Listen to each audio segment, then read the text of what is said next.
Good evening, John Augustine here. Hope I find you well after the nice day. Bit chilly, shall we say, but it was, as the fella says, it was ipso facto. It was sunny, chilly. We can stick with it's chilly when it's sunny. There's blessed Alexandreina, my little village, 40 miles from Porto in Portugal. That'd be a big city, wouldn't it? Now,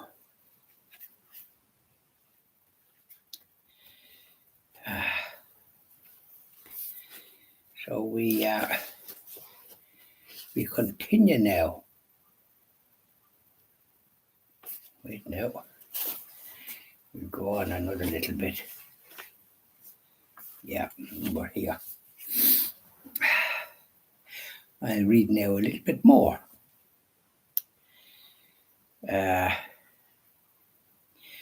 Whereas her older sister, Deolinda, was more reserved, Alexandria was known for her laughter and her wit.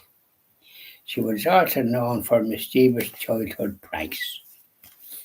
So this is the way children are, and that's what we're all at. Such as the time went, she pretended that her, I don't know about that sort of a thing, a large trunk, only to burst out laughing when Linda rushed to help her. She also used to sit behind women in church and tie their shawls together without them realising. Show up on the party and they would find themselves connected.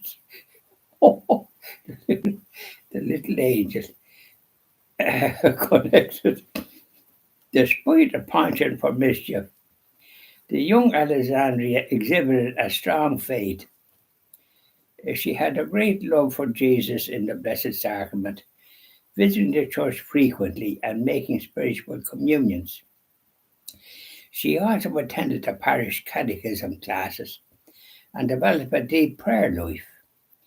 Like her mother, her love of God did not stop at pious practices, but was expressed in acts of charity towards the poor, the disabled, and the aged, for whom she showed a great compassion and tenderness. Well, that was a great gift, isn't it? And she was blessed with her mother being the way she was, so faithful as a Catholic, because the mother is the great influence at the end of the day. The father is the provider, but he disappeared to his eternal shame. Yeah,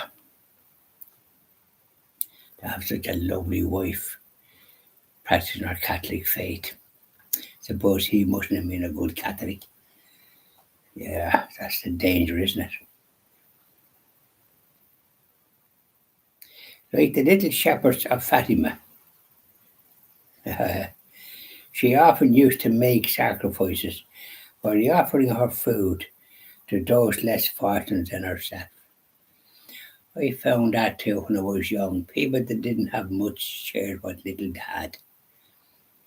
And people often used to visit houses for sugar, they were out of sugar or they were out of butter or something, and vice versa. There was this great camaraderie. Yeah, isn't it funny, isn't it? That's the thing that doesn't happen now because people are more, don't have those needs, but they did have it in my young days. Yeah, I remember it.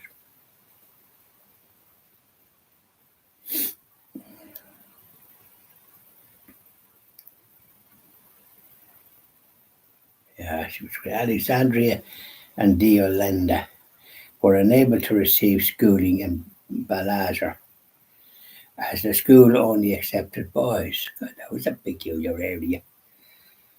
Being unable to read and write herself, Maria Anna did not want her daughters to be similarly disadvantaged, so she sent them to a school in the coastal resort of Porvova de Varzim, several miles from Balazar. Alexandria was 7 years old when she left for Povus de Varzim And the separation from her mother caused her great suffering. She was a great mother to have, wasn't she? The sister stayed in the family home of a local carpenter, Pedro Teixeira Nova, and they attended the Monica Cardia School, where they were taught by Mrs. Emily de Freitas Alvarez. I noticed in Spain and France that they have two names because I think the wife's name, her name would be included as well. That's their custom, and it's a good custom.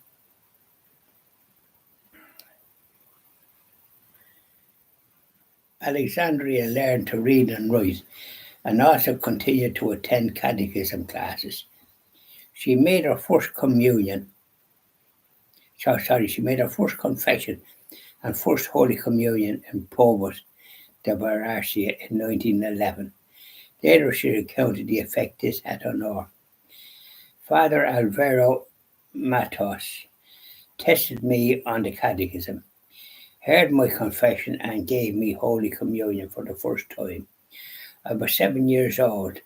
As a prize, I received a lovely rosary and a holy picture. I communicated on my knees, and despite my small size, I was able to fix my gaze on the sacred host in such a way that it was imprinted on my soul. What a lovely little angel. Yeah, I believed that I was uniting myself to Jesus, never to be separated from him. What a lovely little imagination. I wonder if all the young ones made. I made me first Holy Communion. And I remember the day well, funny enough, isn't it? And my confirmation when I was 12, made me communion when I was 7.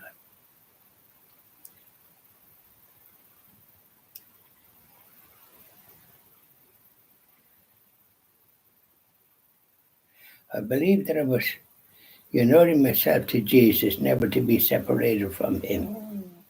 He took possession of my soul, it seems to me. The joy that you see, this is the joy. Don't get it from anything else. You get a momentary feeling of something or another, but not the joy or the peace. The joy that I felt was inexpressible. Well, that's where you get it. And she got it. I told the good news to everyone. I did the same. When I made my first communion, I visited them all. My aunts and uncles and ones that I knew. You could see what she said. From then on, my teacher took me every day to Holy Communion. And she must have saw the great good in that little child. What a lovely teacher. We had lovely teachers when I was in Holt in the infant school, which I made my first communion from at 7, and then I was in the top school, and that was a cruel old spot. Yeah, oh, it's a different thing. Imagine that sort of carry on that was going on in that, wasn't it? They didn't have the peace and joy. They weren't able to do anything that would cause uplift and cause the joy. I had it in the infant school. When I say the infant school, I think I was maybe in my first class, and I was able to read and write, just like Alexandria. So I'm going to leave it at that and continue the rest. I think we have a bit of a grip there. We can see how she was the word joy. Lovely to see that word, isn't it? And know where it's coming from. Those that do not avail of that, they get up to mischief, and smiling and this, that, the other doesn't seem to be a factor. That joy, that inner thing that's in the eyes. Yeah. That's where you get it. You don't get it anywhere else. No. You get crosses everywhere else.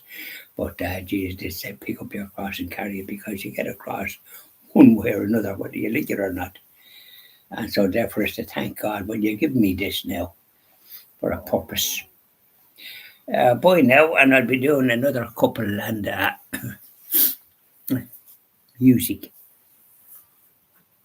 So have an orderly tune in the auditorium, shall we say, when you're home.